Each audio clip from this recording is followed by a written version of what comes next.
Paper number 1 unit number 9 काय आहे?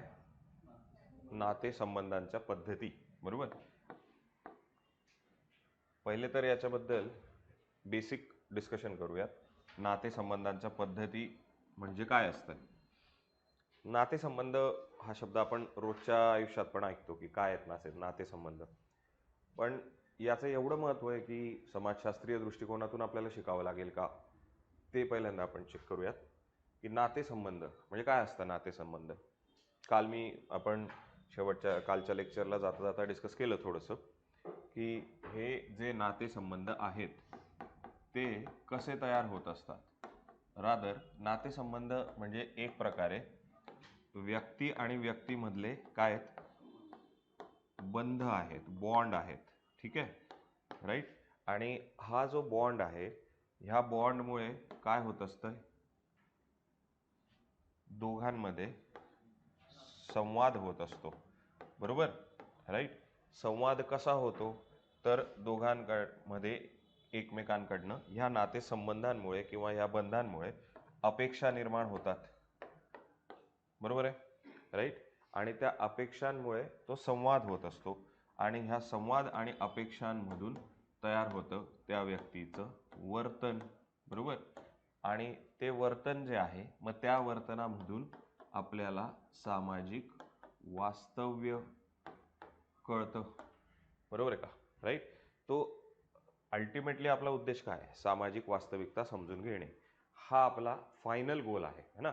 शेवटचा उद्देश तो आहे आपला, सामाजिक वास्तविकता समजून घेणे. मग सामाजिक वास्तविकता समजून घेण्यासाठी तुम्हाला व्यक्ती एकमेकांमध्ये कनेक्टेड कसे आहेत, जोडले कसे गेले ते समजलं पाहिजे. आणि व्यक्ती एकमेकांमध्ये जोडले जाण्यासाठी नातेसंबंध हे सगळ्यात मोठा दुवा आहे असं म्हटलं तरी चालेल. आणि म्हणून आपल्याला नातेसंबंध अभ्यासणं हे अत्यंत गरजेचं आहे समाजशास्त्रीय दृष्टिकोनातून. मग आता ह्या नातेसंबंधांमध्ये काय काय येतं, तर सगळ्यात महत्त्वाच्या 3 गोष्टी येतात. काय येतं म्हणजे काय, की हे नातेसंबंध तयार कसे होतात, तो प्रश्न आहे. बरोबर, की समाजात हे नातेसंबंध कसे तयार होतात. तर तयार होण्याचे 3 गोष्टी आहेत. ठीक आहे, कोणत्या कोणत्या 3 गोष्टी आहेत, तर नातेसंबंध तयार होत असतात सगळ्यात महत्त्वाचं कुटुंबामध्ये. बरोबर, कुटुंबात तुमचे नातेसंबंध तयार होताना आपल्याला दिसतात, राईट. दुसरे नातेसंबंध तेच तुमच्या सिलेबसमध्ये दिलं आहे. आणि मग बरोबर, दुसरं नातेसंबंध तयार होण्याचा दुवा आहे विवाह. बरोबर, राईट. विवाहामधनं नातेसंबंध तुमचे तयार होत असतात, ते आपण बघितलं. तिसरं जे दिलं आहे तुमच्या सिलेबसमध्ये पॉईंट, तो म्हणजे घरदार. याच्यातून नातेसंबंध तयार होत असतात. बरोबर, तो ह्या 3 टप्प्यांमधून नातेसंबंध मेनली तयार होतात मोठी. म्हणजे आता आपण आपल्यावरून उदाहरण घेऊ शकतो की मी समाजातला एक घटक. बरोबर, माझे जे नातलग आहेत किंवा मी ज्यांच्याशी संवाद करतोय, नातलग सोडून द्या 2 मिनिटासाठी, मी ज्यांच्याशी संवाद करतोय, माझ्या आजूबाजूला जे कोणी आहेत लोक, ज्या ज्या व्यक्तींशी किंवा तुम्ही तुमच्यावरून डिस्कस करा, ज्या ज्या व्यक्तींशी तुमचा संवाद आहे ते सगळे कुठल्या ना कुठल्या नात्याने तुमच्याशी जोडलेले आहेत. Yes or no? म्हणजे थोडक्यात असं म्हणू शकतो का आपण की संवाद करण्यासाठी तो बंध किंवा ते नातेसंबंध गरजेचेच असतात. बरोबर, आपण असं म्हणतो ना की अनोळखी माणसाशी काही बोलायचं नसतं. बरोबर, असं आपल्याला लहानपणी शिकवतात की अनोळखी माणसाशी बोलायचं नाही, हसायचं नाही, हे डिस्कस करतो. मग अनोळखी माणसाशी संबंध नाही, पण मग कोणाशी काहीतरी बंध असेल, त्याच्यातूनच तुमचा संवाद तयार होईल आणि त्याच्यातूनच वास्तविकता तयार होत असते. बरोबर, म्हणून आपल्या सिलेबसमध्ये नातेसंबंधांच्या पद्धती हे दिलेलं आहे. बरोबर, राईट. तर ह्या नातेसंबंधाच्या पद्धती ह्या 3 घटकांमुळे तयार होत असतात. आणि मग ते कोणते कोणते नातेसंबंध आहेत ते आपल्याला डिस्कस करायचं आहे. मग या युनिटमध्ये आपल्याला काय काय चर्चा करायची आहे ते पण बघूयात. की एकतर हे 3 महत्त्वाचे घटक की जे युनिट ह्या 3 घटकांच्या अवतीभोवती फिरतं. ठीक आहे. तर ह्या 3 घटकांमध्ये कुटुंब, विवाह आणि घरदार कोणत्या प्रकारचे नातेसंबंध तयार होतात ते डिस्कस करायचे आपल्याला. बरोबर, कुटुंब, विवाह आणि घरदार याच्यात कोणत्या संबंधाचे नाते, कोणत्या प्रकारचे नातेसंबंध तयार होतात ते डिस्कशन करूयात. ते डिस्कशन झाल्यानंतर म्हणजे एक उदाहरण आत्तापुरतं सांगायचं झालं तुम्हाला तर, की कुटुंबामध्ये जे नाते तयार होतात ते कुठले नाते आहेत, तर ती रक्ताची नाती आहेत. बरोबर, ज्याला कॉन्ज्युगल किंवा कॉन्सिग्विनियल बॉन्ड असं आपण इंग्लिशमध्ये म्हणतो. ठीक आहे, तर तेच नातेसंबंध ही वैवाहिक नाती आहे. घरदारामध्ये पण नातेसंबंध तयार होतात, पण ते आपण म्हणतो सख्खे चुलत, राईट. तो हे हे जे आहेत हे सगळे चुलत आहेत तुमचे घरदारांमधले, बरोबर, किंवा लांबचे, बरोबर, भाऊकीतले, पाहुणे आहेत, असे शब्द वापरतो ना आपण मराठीत. तो हे सगळं घरदार येते लक्षात. तो हे अशा प्रकारचे नातेसंबंध या 3 घटकांमध्ये तयार होत असतात. पण आता जे तयार झाले पारंपरिक समाजानुसार ते पुढे जाऊन बदलत पण असतील ना. Yes no. म्हणजे पारंपरिक समाजात जे नातेसंबंध तयार झाले ह्या घटकांमध्ये, आता ह्या घटकांचं स्वरूप पारंपरिक समाजात कसं आहे ते पण आपल्याला अभ्यासायचं आहे. बरोबर, आणि पारंपरिक समाजात ह्या घटकांचं स्वरूप जसं असेल तसेच नातेसंबंध पण असतील. बरोबर, छोटंसं उदाहरण, पारंपरिक समाजात कुटुंब व्यवस्था संयुक्त कुटुंब व्यवस्था, बरोबर, आणि त्याच्यामुळे नातेसंबंध पण तसे, राईट. आणि मग आधुनिक समाजात आलो, आधुनिक समाजात विभक्त कुटुंब तर नातेसंबंध पण तसेच. बरोबर, असं म्हणू शकतो का की पारंपरिक समाजात जेव्हा संयुक्त कुटुंब व्यवस्था आहे तेव्हा त्या कुटुंब व्यवस्थेतले जे रक्ताची नाती आहे कुटुंबामध्ये तयार झालेली ती तितकी क्लोज नाही आहेत तितकी क्लोज, पण विभक्त कुटुंबामध्ये जास्त क्लोज आहे. कारण विभक्त कुटुंबामध्ये जबाबदाऱ्या जास्त आहेत. बरोबर, एकमेकांशिवाय 2च लोक आहेत, 3च लोक आहेत, त्यांना एकमेकांशिवाय चौथं कोणी नाहीये.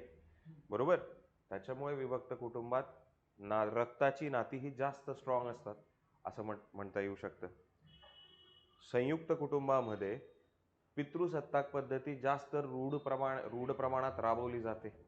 बरोबर, विभक्त कुटुंबामध्ये तसं नाहीये, राईट. तो हेच असे फरक आपल्याला बघायचे की कुटुंबामध्ये पारंपरिक समाजात आणि आधुनिक समाजात कुटुंब व्यवस्था कशी बदलते, विवाह व्यवस्था कशी बदलते पारंपरिक समाजात आणि आधुनिक समाजात, घरदार कसं बदलतं.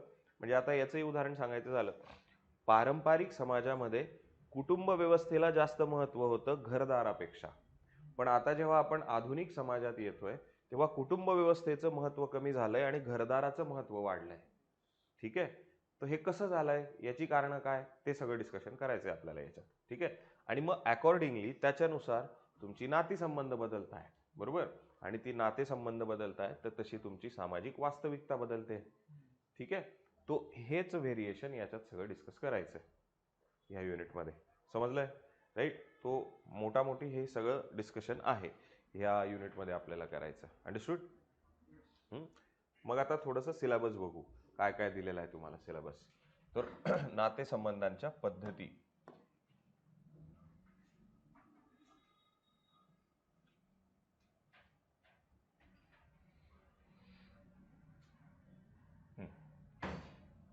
पेपर 1 युनिट 9 नातेसंबंधांच्या पद्धती. काय काय दिलंय, पहिलं तेच दिलंय कुटुंब, घरदार आणि विवाह, त्याच्याबद्दल माहिती घ्यायची आपल्याला. दुसरा पॉइंट आहे कुटुंबाचे प्रकार आणि कुटुंबाचे स्वरूप.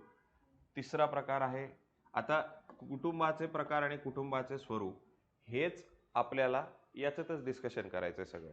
म्हणजे आपण इथे तुम्हाला आता प्रश्न म्हणजे सिलेबसमध्ये हे नाही दिलंय की विवाहाचे प्रकार काय आहेत, पण विवाहाचे प्रकार आपल्याला डिस्कस करावेच लागणार आहेत, राईट. ओके, सो सगळ्या याचे प्रकार आपण डिस्कस करू, जरी फक्त कुटुंबाचे प्रकार असं सिलेबसमध्ये म्हटलं असलं तरी सुद्धा. ठीक आहे, तो ते पण डिस्कशन करू. त्याच्यानंतर वंशावळ आणि वंश परंपरा हे काय त्याच्याबद्दल पण चर्चा करू. दोघं शब्द दिसायला सेम वाटतायत, वंशावळ आणि वंश परंपरा, पण फरक काय आहे त्याच्यात, फरक आहे, जर शब्द वेगवेगळे तर काहीतरी फरक असेल. काय फरक आहे वंशावळ आणि वंश परंपरा म्हणजे, वंश परंपरा म्हणजे आमचे पूर्वज जे पहिले कोण होते, राईट, आमचं वंश सुरू कुठून झालेलं आहे ती वंश परंपरा आहे आमची. बरोबर, आम्ही म्हणतो की आमचे वंशज किंवा आमचे पूर्वज हे राजे महाराजे होते, किंवा पूर्वी आम्ही त्या राज्यात होतो, नंतर आमचे खापर पंजोबा इकडे आले आणि मग आम्ही इकडे स्थायिक झालो, वगैरे वगैरे. ह्या चर्चा चालू असतात. तो जे पूर्वज आहे ती आहे वंश परंपरा, आणि वंशावळ म्हणजे जे जिवंत पूर्वज आहेत ते वंशावळ. ठीक आहे, म्हणजे वडील, आजोबा, पणजोबा जे कोणी जिवंत असतील, जोपर्यंत जिवंत असतील, ती होते वंशावळ तुमची. ठीक आहे, तो अपभ्रंश आहे. तो अपभ्रंश आहे बोलीभाषेतला. अर्थ त्याचा हा आहे वंशावळ आणि वंश परंपरेचा, डिसेंट आणि लिनिएज. ठीक आहे,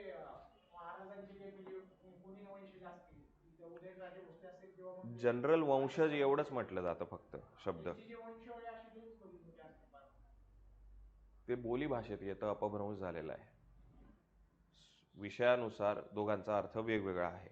ठीक आहे, तो हे डिस्कस करू की वंशावळ आणि वंश परंपरा, कारण वंशावळ आणि वंश परंपरा तुम्हाला एका प्रकारे नातेसंबंधच दाखवण्याचा प्रयत्न करते. ठीक आहे, तर त्याच्याबद्दल डिटेल डिस्कशन करू, आणि अर्थातच सगळं डिस्कस करताना वेगवेगळे समाजशास्त्रज्ञ कोण काय बोललंय त्याची चर्चा असेलच आपली. पुढचा पॉईंट दिलेला आहे पितृसत्ताक पद्धती आणि लिंगाधारित श्रमविभागणी. आता पितृसत्ताक पद्धती आपल्याला अर्थ तर माहिती आहे बऱ्यापैकी, पितृसत्ताक पद्धती, पण कुटुंब, विवाह आणि घरदार याच्यात पितृसत्ताक पद्धती कशा प्रमाणावर प्रभुत्व गाजवते, किंवा आधुनिक काळात जसे हे तिघं घटक बदलत चाललेले आहेत त्याच्यात पितृसत्ताक पद्धती कशी बदलत चाललेली आहे त्याच्याबद्दलची चर्चा करायची आपल्याला. ठीक आहे, आणि त्याच्यानंतर लिंगाधारित श्रमविभागणी. श्रमविभागणी माहिती आपल्याला, बरोबर, श्रमविभागणी डुर्खीमची माहिती आपल्याला. त्याच्यानंतर लिंगाधारित श्रमविभागणी, बेसिकली हा शब्द हा तिकडे पण बघितला आपण, कुठे आठवतोय का तुम्हाला? युनिट नंबर 6 स्तरीकरणात बघितला का कार्यमध्ये बघितला? कार्यामध्ये बघितला ना, कार्य आणि समाज, बरोबर, राईट. तर तिथे पण आपण शब्द बघितला, इथे पण याच्याबद्दल थोडंसं डिस्कशन करू. लिंगाधारित श्रमविभागणी म्हणजे पुरुष आणि स्त्री यांच्यात श्रमामध्ये काय विभागणी केली आहे, पारंपरिक श्रमविभागणी कशी होती, कुटुंबात श्रमविभागणी कशी होती, आज श्रमविभागणी कशी आहे आधुनिक समाजात, त्याच्याबद्दलची चर्चा. आणि हा समकालीन कल.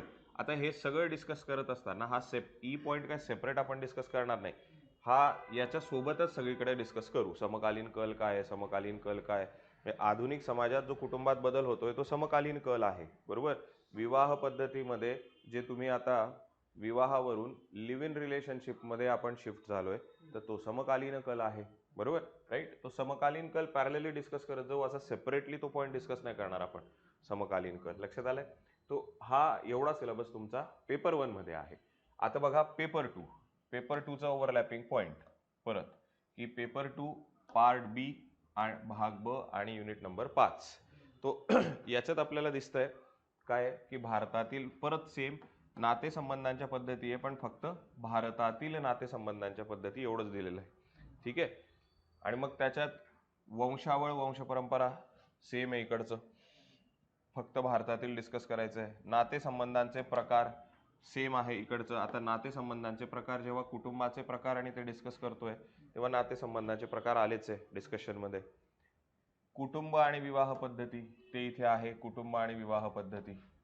ठीक आहे, त्याच्यानंतर कुटुंबाचा घरदार विषयक पैलू, तर ते इथे डिस्कस करणारच आहोत आपण, कुटुंबाचा घरदार विषयक पैलू.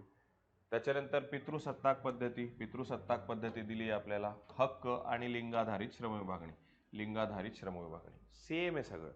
ठीक आहे, हक्क म्हणजे कोणाचे हक्क, स्त्रियांचे हक्क, घरातले, कुटुंबातले, विवाहातले ते हक्क डिस्कस करायचे. ठीक आहे, राईट. तो म्हणजे ऑलमोस्ट रिप्लिका आहे, ऑलमोस्ट सेमच आहे, फक्त भारतासंदर्भातली चर्चा आहे. ओके, मग हा पार्ट आपण सेपरेटली म्हणजे याच्यासोबतच डिस्कस करायचा आहे इथेच, पण सेपरेटली डिस्कस करू, जसं आपण आता करतोय नेहमीप्रमाणे, की पेपर 2 चा भाग वेगळा डिस्कशन करतोय, पण तो अर्थातच याच्या नंतर लगेचच आपण डिस्कस करू. ओके, तो सिलेबस ऑलमोस्ट ओव्हरलॅप आहे. ओके, तो मग ही चर्चा करूया.